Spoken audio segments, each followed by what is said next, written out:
You know, there's something rather curious about the whole business of what we call spiritual awakening.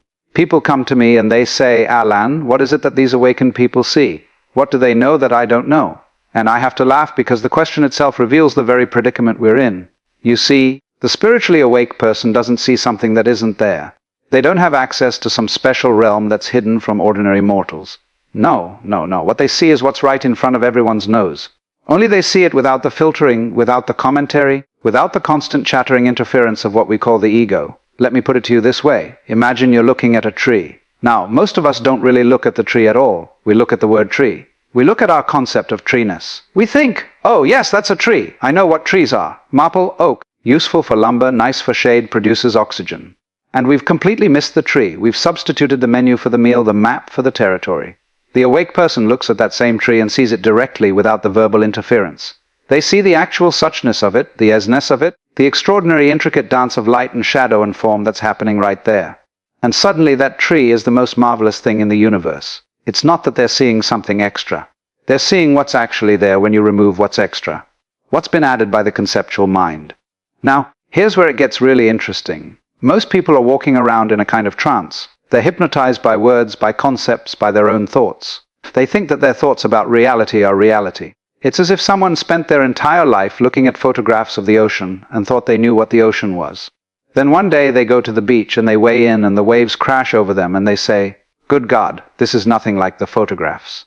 That's what awakening is like. It's the difference between the photograph and the actual experience.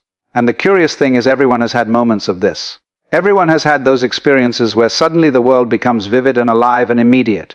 Perhaps you've had it in moments of great danger, or great beauty, or great love. Suddenly the thinking stops, and there's just this extraordinary presence of reality. Children have this naturally. Watch a child discovering a puddle or a butterfly or their own hands. They are completely absorbed, completely present. They haven't yet learned to substitute concepts for experience. But then we educate them. We civilize them. We teach them to live in their heads, to live in the past and the future, to live anywhere except here and now.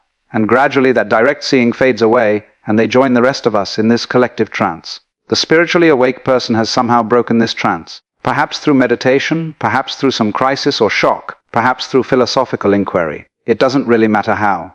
What matters is they've realized that the way they've been taught to experience reality is only one way, and not necessarily the most accurate way. They've discovered that their thoughts about things are not the things themselves. And here's something that really baffles people. The awake person sees that there is no separate self in the way we usually think of it.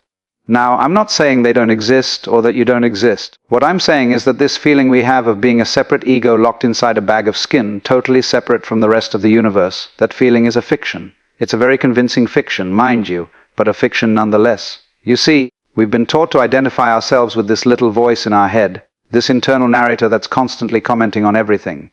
I like this, I don't like that. I'm worried about this, I'm hoping for that. And we think that little voice is us. But the awake person has realized that they're not that voice. The voice is something that happens within their awareness, but it isn't what they fundamentally are. Think about it this way. You can be aware of your thoughts. You can watch them come and go. So if you can observe your thoughts, you can't be your thoughts, can you? That which observes is not the observed. The awake person has discovered that they are the awareness in which everything arises. Thoughts, feelings, sensations, the whole world. They're not a thing inside the universe. They are the consciousness in which the universe appears. Now, this isn't some sort of grandiose delusion. It's not about thinking you're God in some egotistical sense. It's quite the opposite. It's the dissolution of the ego, the realization that what you really are is much more fundamental than this little character you've been playing, this role with your name and your history and your ambitions. The awake person sees through what I call the skin-encapsulated ego. They realize that the boundary between inside and outside, between self and other is conventional, not absolute. When you breathe in, the air becomes you. When you breathe out, you become the air. When you eat an apple, the apple becomes you. Where do you and the world begin? The line is arbitrary. We draw it for convenience. But nature knows no such line. And when you really see this, when you really get it in your bones, not just as an intellectual idea, but as a direct perception, everything changes. You realize that you're not a stranger in the universe. You're not some cosmic accident, some little flash of consciousness that somehow got lost in a mechanical, meaningless cosmos. No, you're an expression of the whole thing, just as a wave is an expression of the ocean.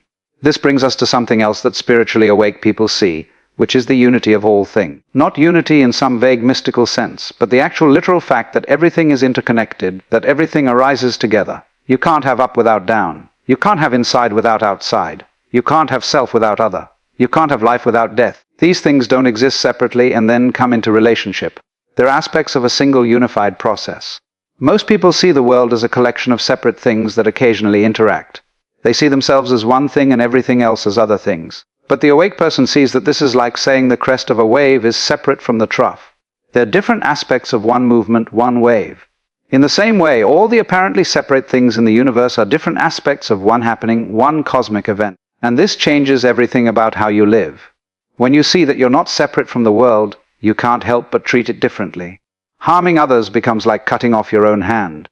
It's obviously against your interest because they're not really other in the way you thought. This isn't morality imposed from outside. It's simply intelligent self-interest once you understand what yourself actually is. Another thing the awake person sees is the extraordinary intelligence of nature, the intelligence of the universe itself. You see, we've been taught to think that consciousness is something unusual, something that only happens in human brains and maybe in animal brains.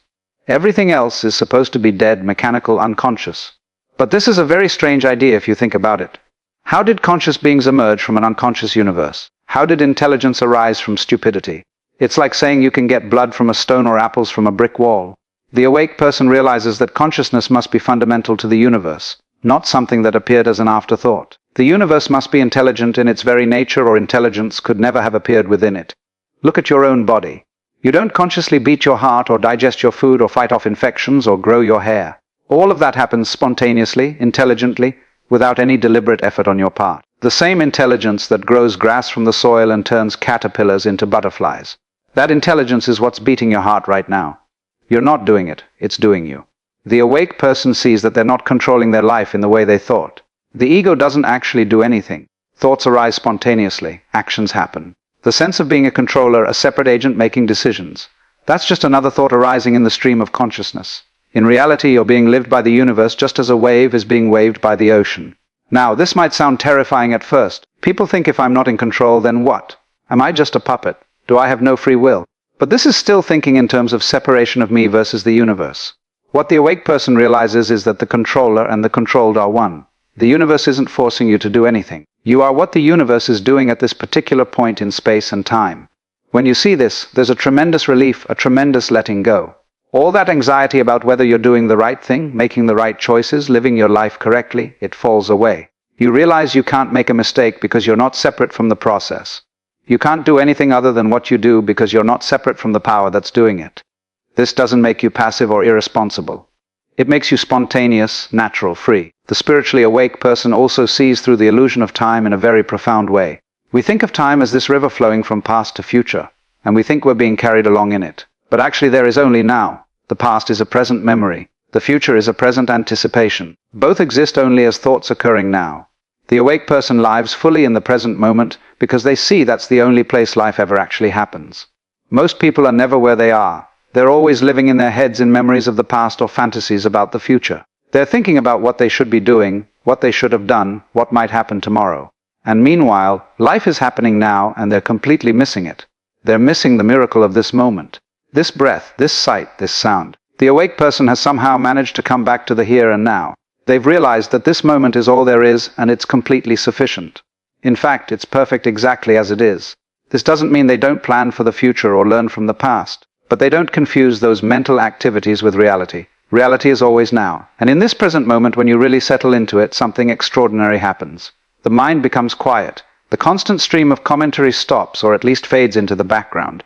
And there's just this awareness, this open, spacious consciousness in which everything is appearing. And you realize that this awareness, this consciousness is what you really are. It's been here all along, but you've been so busy thinking about things that you never noticed it. This awareness is very simple, very ordinary, and yet it's the most profound thing in the universe. It's the light in which everything appears. Without it, there would be no world, no experience, no anything. And it's what you are, not as an object or a thing, but as pure subjectivity, pure presence, pure being. The spiritually awake person rests in this awareness. They identify not with the passing show of thoughts and feelings and sensations, but with the awareness in which all of that appears. And from this perspective, everything looks different. Problems don't disappear, but they lose their power to disturb. Pain is still felt, but there's no suffering added to it by resistance and complaint. Joy is experienced more fully because there's no fear of losing it. Life becomes play, a cosmic dance, a game, not in the sense of not taking it seriously, but in the sense of not taking yourself too seriously. You realize you're playing a role, a character, but you're not limited to that role. You can be in the world fully, engaging completely, and yet not be of it, not be trapped by it. This is what the spiritually awake person sees. They see reality directly without the filter of concepts. They see the unity of all things. They see that consciousness is fundamental. They see that there is no separate self. They see that all there is now. And they see that what they really are is the awareness in which all of this appears. And the beautiful, frustrating, wonderful thing is that I can tell you all of this, but it won't help you one bit unless you see it for yourself. These are just more words, more concepts, more items on the menu.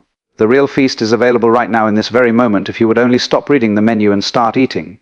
Look at what's actually here. Listen to what's actually sounding. Feel what's actually present. And in that direct contact with reality, you may discover what the spiritually awake already know, that you are that reality looking at itself through these particular eyes.